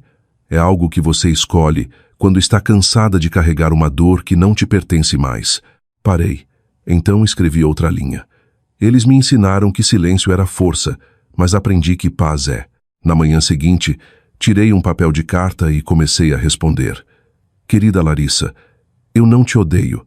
Espero que encontre paz, mas estou escolhendo distância. Nós duas precisamos crescer, só que não juntas. Isso não é crueldade, é clareza. Cuide-se. Helena." Não era uma carta longa e não precisava ser. Não havia mais nada a explicar. Selelei, coloquei no envelope e levei até a caixa de correio na esquina. Quando o envelope deslizou pela fenda, uma pequena onda de alívio passou por mim. Pela primeira vez em anos, minhas mãos não tremeram quando soltei. No caminho de casa, passei por uma banca de jornal. A primeira página chamou minha atenção. Ex-investidores da Hale, Partners, condenados à liberdade condicional. Abaixo da manchete havia uma foto dos meus pais saindo do tribunal. Os ombros do meu pai estavam curvados. O cabelo antes perfeito da minha mãe agora com fios grisalhos. Pareciam mais velhos, cansados, mas estranhamente calmos. Talvez finalmente tivessem parado de fingir. Fiquei lá por um momento, o jornal tremulando na brisa. Não senti raiva nem satisfação, apenas distância, do tipo que não dói mais. Eles finalmente aprenderam como é a consequência, pensei, e eu finalmente aprendi o que a paz faz. Naquele fim de semana, Lucas e eu dirigimos até a Praia Mole. O céu estava limpo, as ondas rolando constantes e pacientes. O ar cheirava a sal e novos começos. Caminhamos pela orla, até os sons da multidão desaparecerem atrás de nós. Tirei as sandálias e deixei a água lavar meus pés, fresca e familiar. O horizonte se estendia infinitamente à minha frente, e por um longo momento apenas fiquei lá respirando. Fechei os olhos e sussurrei: eu perdoo vocês, todos vocês. As palavras não eram pesadas, não queimavam nem me quebravam. Apenas flutuaram no vento, levadas como espuma do mar. Lucas veio ao meu lado, passando o braço ao redor dos meus ombros. O que você acabou de dizer? Ele perguntou. Nada, eu disse suavemente, só soltando. Ficamos assim por um tempo, vendo as ondas apagarem nossas pegadas. O sol baixou mais, pintando a água de ouro. Talvez perdão não seja dizer que eles estavam certos, eu disse baixinho. Talvez seja só dizer que estou livre. Ele sorriu, apertando minha mão. Você está livre há um tempo. Só finalmente percebeu. Quando deixamos a praia naquela noite, me senti mais leve do que há anos. Enquanto dirigíamos de volta para a cidade, o rádio tocava suavemente. No meio da ponte, uma voz familiar saiu dos alto-falantes. O podcast de Emily Carter. Era uma reprise do meu episódio. Escutei minhas próprias palavras ecoando pelo carro. Perdão não é deixar eles voltarem. É seguir em frente sem olhar para trás. Olhei pela janela para o skyline de Florianópolis, brilhando contra o crepúsculo, a água reluzindo abaixo de nós. Meu reflexo no vidro parecia em paz, firme, inteiro. Exatamente, sussurrei. Lucas olhou para mim sorrindo. O que foi? Nada, eu disse, sorrindo de volta. Só concordando com alguém que finalmente entendi. A noite caiu ao nosso redor, suave e perdoadora. E pela primeira vez, não senti que estava escapando do meu passado. Estava simplesmente vivendo além dele. A chuva caía desde a manhã, constante e sem pressa, como se o mundo estivesse se limpando. Eu sentei à minha mesa perto da janela, o ritmo suave das gotas se misturando com o zumbido fraco do ventilador de teto. Minha vida finalmente encontrou seu ritmo também quieto, deliberado, previsível da melhor forma. O trabalho de consultoria me mantinha ocupada. Minhas noites eram pacíficas e meu coração estava tranquilo. Aprendi a amar o silêncio que antes me aterrorizava. Quando você passou a maior parte da vida lutando contra tempestades, a calmaria pode parecer quase estrangeira, como uma casa quieta demais depois de anos de caos. Mas eu estava aprendendo a confiar nela. Então veio a batida. Foi suave no começo, quase hesitante. Achei que era uma entrega. Lucas havia pedido cadeiras novas para a varanda, mas quando abri a porta, o mundo inclinou um pouco. Larissa estava lá. Por um segundo, nenhuma de nós falou. A chuva escorria atrás dela, emoldurando-a como um fantasma de outra vida. O cabelo loiro, antes perfeito, caía mole ao redor do rosto, e o brilho que ela usava como armadura havia desaparecido. Parecia menor, mais magra, frágil de um jeito que eu nunca vira. Eu não me movi. Você poderia ter ligado. Tinha medo que você não atendesse. Ela não estava errada. Eu me afastei, gesticulando para o sofá. Entra. Ela caminhou devagar, olhando ao redor como se tivesse medo de perturbar algo. Quando afundou no sofá, juntou as mãos apertadas no colo, olhos disparando para a janela. Você parece diferente, eu disse baixinho. Eu me sinto diferente. O silêncio se estendeu entre nós, o tipo de silêncio que carregava anos de coisas não ditas. Fui até a cozinha, servi um copo de água para ela e coloquei na mesa de centro. Ela sorriu de leve. Obrigada. Por um momento, não soube por onde começar.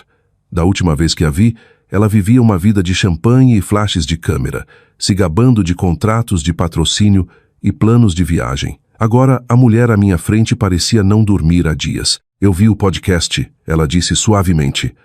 Ouvi tudo, 2 vezes. Isso me surpreendeu. E eu chorei, ela admitiu.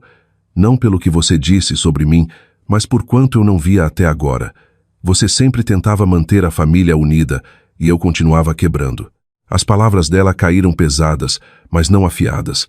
A raiva que antes subia tão fácil dentro de mim não veio desta vez. Só senti uma dor quieta. Ela continuou. Tenho tentado organizar minha vida. É mais difícil do que pensei. Ninguém quer contratar uma mulher conhecida por fazer parte de um escândalo. Estou ficando em um aluguel perto de Angra, trabalhando meio período em um centro comunitário. Eu assenti, vendo a chuva escorrer no vidro. Isso parece bom. Com os pés no chão, ela deu uma risada pequena, autodepreciativa. Pode-se dizer que sim. Então ela enfiou a mão na bolsa e tirou uma caixinha pequena, colocando cuidadosamente na mesa entre nós. Trouxe algo para você. Dentro havia fotos antigas, impressões desbotadas da nossa infância. Eu segurando um buquê na frente da floricultura da mamãe. Larissa sentada no balcão, sorrindo com uma coroa de margaridas no cabelo. Uma de nós duas, lado a lado, luz do sol entrando pela janela da loja. Mamãe guardou estas. Ela disse suavemente: "Achei que você deveria ficar com elas." Eu encarei as fotos, garganta apertando. Fotos não mudam o que aconteceu. Não, ela disse baixinho, mas talvez nos lembrem de quem éramos antes de tudo dar errado. A chuva lá fora ficou mais forte, o som enchendo a sala. Você pensa nela às vezes? Larissa perguntou depois de um tempo. Na mamãe? O tempo todo, admiti. Não porque sinto falta dela como deveria, mas porque ainda queria que as coisas tivessem sido diferentes. Larissa assentiu. Ela não era fácil de amar, nem nós. Ela olhou para mim então, e pela primeira vez em anos, vi a irmãzinha que eu costumava proteger, aquela que entrava na minha cama quando trovoadas a assustavam. Eu vim aqui para te dizer uma coisa, ela disse finalmente. Não espero que você me perdoe. Então por que veio? Ela hesitou, torcendo as mãos. Porque queria te agradecer por ter ido embora. Se você não tivesse, eu nunca teria percebido o que realmente significava te perder. Eu estudei o rosto dela, as lágrimas se acumulando nos cantos dos olhos. Você não me perdeu, Larissa. Você só perdeu o acesso à versão de mim que aceitava tudo. O lábio dela tremeu. Tenho orgulho de você, sabe? Você fez o que eu nunca consegui. O quê? Você saiu. Eu não sabia como responder aquilo. O único som era a chuva batendo suavemente na janela, constante e implacável. Estou tentando, Helena. Ela sussurrou. Não estou pedindo que esqueça. Só queria dizer que sinto muito pessoalmente desta vez. Estou tentando ser melhor. Por um longo momento, não disse nada. Apenas observei ela, a garota que um dia foi o centro do mundo da minha família, agora sentada pequena e quebrada na minha sala. Finalmente, me levantei. Vem cá. Ela olhou para cima assustada, depois se levantou devagar. Dei um passo à frente e a puxei para um abraço. Ela enrijeceu no começo, depois derreteu nele, os braços me envolvendo. As lágrimas vieram rápido, quietas e reais. Quando nos afastamos, vi o alívio no rosto dela, como se tivesse prendido a respiração por anos.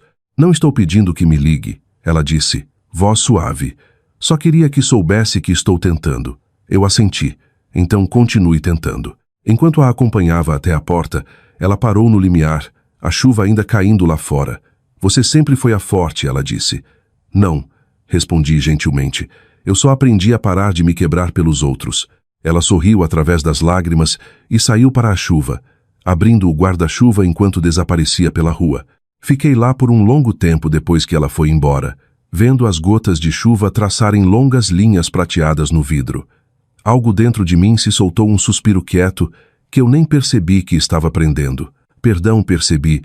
Não chega como um raio. Ele se infiltra devagar pelas rachaduras até um dia você perceber que a raiva amoleceu em compreensão. Naquela noite, Lucas chegou em casa e me encontrou sentada perto da janela, uma foto da caixinha nas mãos.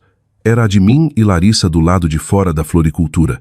Nós duas rindo, sol nos olhos. Tudo bem? Ele perguntou. Ela passou aqui, eu disse. Ele me estudou por um momento. E como você se sente? Mais leve, eu disse. Como se algo que eu carregava finalmente tivesse se soltado. Ele sorriu, passando um braço ao meu redor. Você realmente conseguiu. Quebrou o ciclo. Não, eu disse suavemente. Só parei de girar. Ficamos em silêncio por um tempo vendo a chuva virar neblina. As nuvens começaram a se abrir revelando faixas de sol pálido. Na manhã seguinte, quando saí, o ar estava limpo e fresco, a cidade viva novamente. Barcos se moviam preguiçosamente pelo porto e risadas de crianças ecoavam de algum lugar próximo. Por um longo tempo apenas fiquei lá deixando o sol aquecer meu rosto. Talvez paz, pensei, não seja sobre esquecer. Talvez seja sobre lembrar de forma diferente. E pela primeira vez o passado não parecia uma sombra atrás de mim. Parecia uma estrada que eu já havia percorrido, uma que me levou exatamente para onde eu deveria estar. Um ano pode mudar tudo. A luz da primavera se derramava pelas cortinas do meu apartamento em Florianópolis, suave e dourada, pintando o quarto em calor quieto. A cidade lá fora zumbia com vida gentil, gaivotas circulando sobre o porto, o tilintar fraco de xícaras de café na rua. O som de pessoas vivendo, não correndo. Minhas manhãs costumavam começar com pavor, com mensagens que pareciam minas terrestres. Agora começavam com paz. Sentei à minha mesa, café fumegando ao lado de um vaso de tulipas frescas. As paredes ao meu redor contavam a história da mulher que me tornei, fotos emolduradas de viagens, bilhetes manuscritos de clientes, um certificado da organização sem fins lucrativos que ajudei a fundar. Nenhuma foto dos meus pais, nenhum lembrete do que perdi, apenas provas do que construí. Fazia um ano desde que Larissa apareceu na minha porta. Um ano desde que finalmente deixei o passado parar de definir quem eu era. A vida não virou conto de fadas, mas se tornou minha firme e perfeita, livre. Dizem que o tempo cura todas as feridas. Isso não é verdade. O tempo não cura. Só te dá espaço para se reconstruir ao redor da cicatriz. Terminei de escrever um relatório para um cliente e fechei o laptop. Meu negócio, uma pequena agência de consultoria financeira para mulheres recomeçando, havia crescido mais rápido do que eu esperava. As mulheres que vinham até mim carregavam histórias como a minha traição, perda, começando do zero. Ajudá-las a planejar as finanças parecia menos trabalho e mais redenção. Às vezes, tarde da noite, eu olhava a lista de clientes: professoras, enfermeiras, mães solo, mulheres na casa dos 60, começando vidas novas depois de décadas de silêncio. E pensava, isso é o que significa transformar dor em propósito. Emily Carter, a jornalista que uma vez me entrevistou, havia se tornado uma das minhas melhores amigas. Juntas, lançamos um programa de mentoria chamado Recomeçar, conectando mulheres em crise com apoio financeiro e emocional. O slogan que escolhemos ainda me fazia sorrir sempre que via no site, porque recomeçar não é fracasso, é prova de que você sobreviveu. Uma brisa gentil entrou pela janela, trazendo o cheiro do porto. Virei-me para a luz do sol e pensei em Larissa. A cada poucos meses, ela mandava um cartão postal da Bahia, mensagens curtas e simples escritas com sua caligrafia caprichosa. Estou me voluntariando em um abrigo agora. Estou fazendo um curso de fotografia. Obrigada por me mostrar como recomeçar. Eu nunca respondia, mas guardava todos em uma caixinha de madeira ao lado da mesa. Perdão não significava reencontro. Significava paz, sem barulho. Quanto aos meus pais, não havia nada além de silêncio. Eu costumava checar as notícias ou registros públicos, me perguntando se algo havia acontecido, mas eventualmente parei. A dor que acompanhava a ausência deles havia amolecido em algo mais quieto, uma espécie de compreensão. Nem todo amor sobrevive à exposição à verdade. Alguns simplesmente se dissolvem em distância. Naquela tarde, eu estava programada para falar em uma conferência de mulheres no centro. Vesti um vestido bege suave, brinco simples, nada extravagante. A mulher no espelho era irreconhecível daquela que um dia ficou diante de um corredor vazio no dia do casamento. Os olhos dela não eram mais assombrados. Estavam firmes, claros. O salão estava lotado quando cheguei, centenas de mulheres de todo o país. Emily me recebeu nos bastidores, olhos brilhando. Elas estão prontas para você, ela disse. Eu sorri. Eu também. Quando subi ao palco, os aplausos foram gentis, mas quentes. Respirei fundo e olhei para o mar de rostos. Tantas histórias, tantas segundas chances. Durante a maior parte da minha vida, pensei que sobrevivência significava ficar quieta. Acreditava que ser forte significava segurar tudo dentro e sorrir através da dor. Mas eu estava errada. Força não é silêncio. É escolher falar quando te ensinaram a ficar pequena. A sala ficou em silêncio. Contei sobre reconstruir após a perda, sobre aprender a viver para mim mesma, sobre o dia em que parei de perseguir pedidos de desculpas. Falei não da raiva, mas da calma, porque a mulher que um dia foi apagada agora estava totalmente presente. Quando terminei, a plateia se levantou. Mas não foram os aplausos que me emocionaram. Foi a visão de uma mulher na primeira fila, por volta dos 60 anos, enxugando lágrimas dos olhos. Mais tarde, ela se aproximou, voz tremendo. Minha filha e eu não nos falamos há 10 anos. Ela disse. Sua história me fez perceber que não é tarde para tentar. Eu a abracei. Nunca é tarde, sussurrei. Naquela noite, Lucas me surpreendeu com jantar no porto. O restaurante dava vista para a água, jazz suave flutuando no ar. Ele estendeu a mão sobre a mesa, pegando a minha. Você construiu algo lindo, Helena, ele disse. Você sabe disso, não é? Eu sorri. Demorou um pouco para eu acreditar. Ele tirou uma caixinha pequena do bolso e deslizou para mim. Minha respiração parou, mas quando abri, não havia um anel dentro. Havia uma bússola de prata brilhando suavemente sob a luz. Porque você sempre soube para onde ir, ele disse baixinho. Só precisava confiar em si mesma para liderar. Eu ri, piscando para conter as lágrimas. Sem votos, sem diamantes. Ele sorriu, sem jaulas, sem expectativas. Só nós. Brindamos, o som se misturando com as risadas das mesas próximas. Eu não precisava de um casamento para me sentir inteira. Amor não era algo que me completava. Era algo que me encontrava onde eu já estava. Uma semana depois, recebi uma carta do advogado que cuidava do espólio da minha falecida avó. Uma pequena herança finalmente havia sido liberada. Nada que mudasse a vida, mas o suficiente para me fazer parar. Naquela noite, escrevi um cheque e inclui um bilhete. Para as mulheres que foram mandadas ficar quietas, use para ajudá-las a falar novamente. Então enviei para a fundação. Na manhã seguinte, quando o envelope desapareceu na caixa de correio azul, senti uma satisfação quieta. Alguns legados não são sobre dinheiro. São sobre reescrever a história do que força parece. No final da primavera, Emily e eu realizamos nosso primeiro baile recomeçar. O salão brilhava com luz suave, mesas decoradas com rosas brancas e fitas douradas. Mulheres riam, compartilhavam histórias, se abraçavam. Emily subiu ao palco e sorriu na minha direção. Esta noite, ela disse, celebramos a mulher que nos ensinou que o silêncio pode ser quebrado com graça. Helena Mendes, obrigada por nos mostrar que sobrevivência pode parecer paz. Os aplausos foram avassaladores.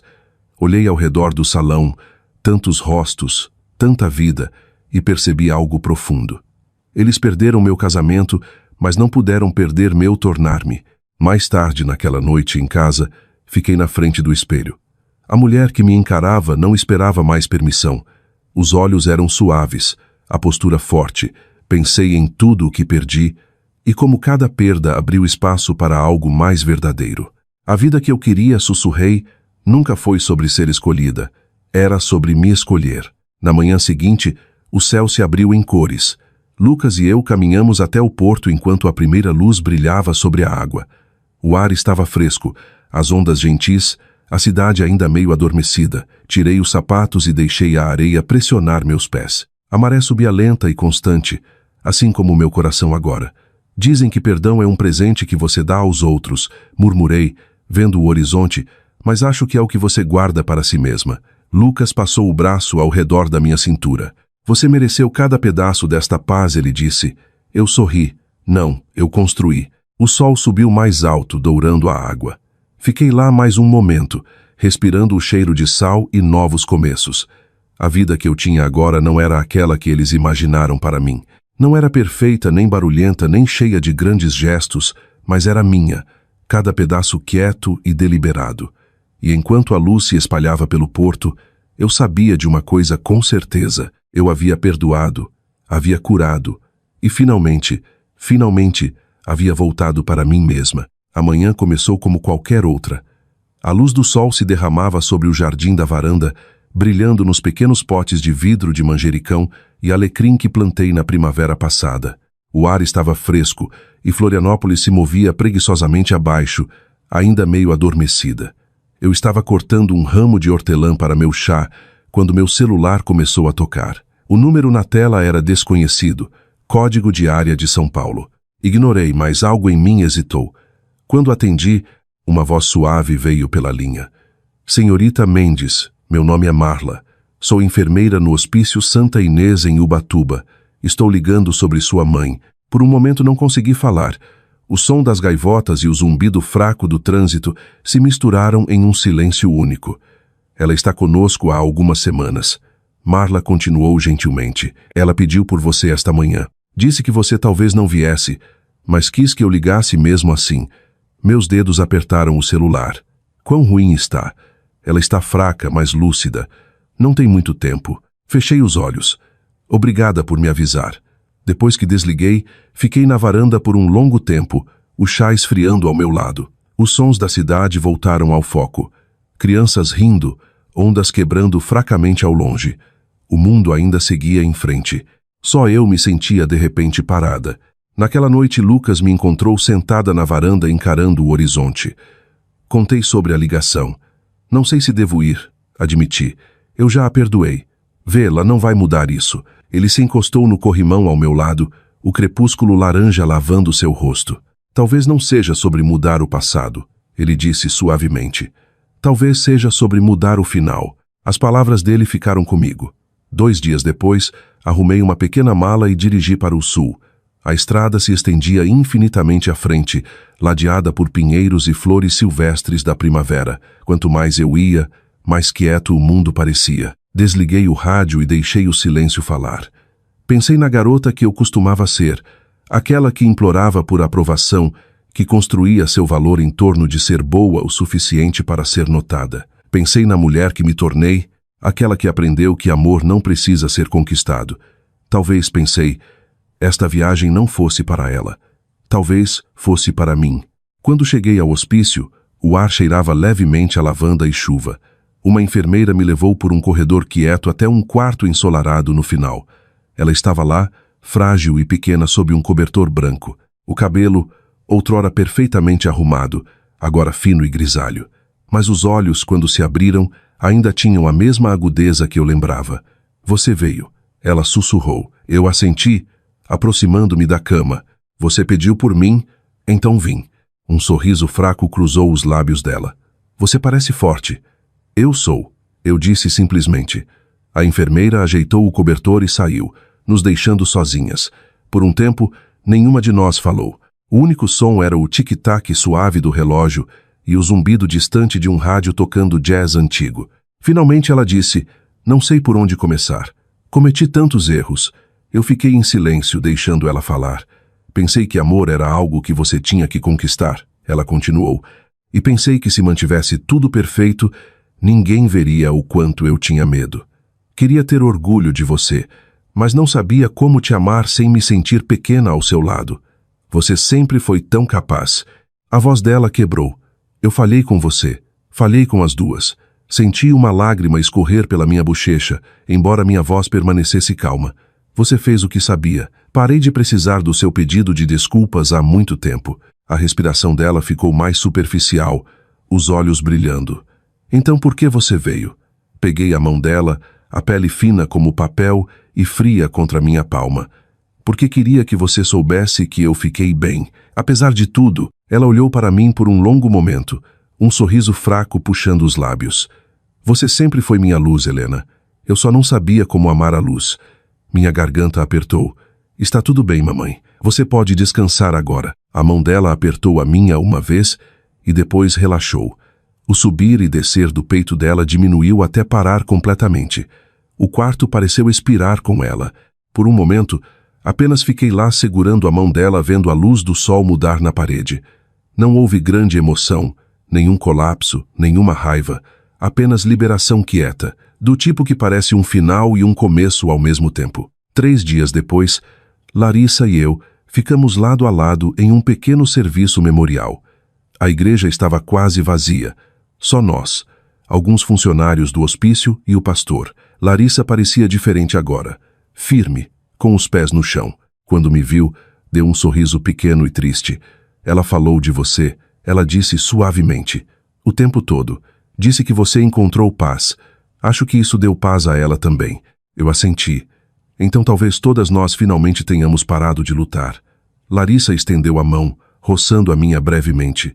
Então deu um passo à frente e colocou uma única rosa branca no caixão. Eu segui, colocando outra ao lado. Depois do serviço, ficamos no estacionamento por um tempo, vendo as nuvens derivarem sobre o céu de São Paulo. Vou ficar aqui um tempo, Larissa disse, me voluntariando no hospício. Acho que preciso. Isso parece bom, eu disse. Você vai ajudar pessoas que precisam. Ela sorriu de leve.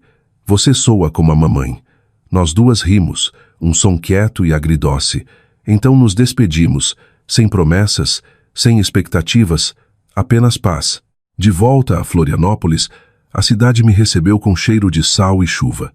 Naquela noite, caminhei até o porto com uma latinha pequena nas mãos.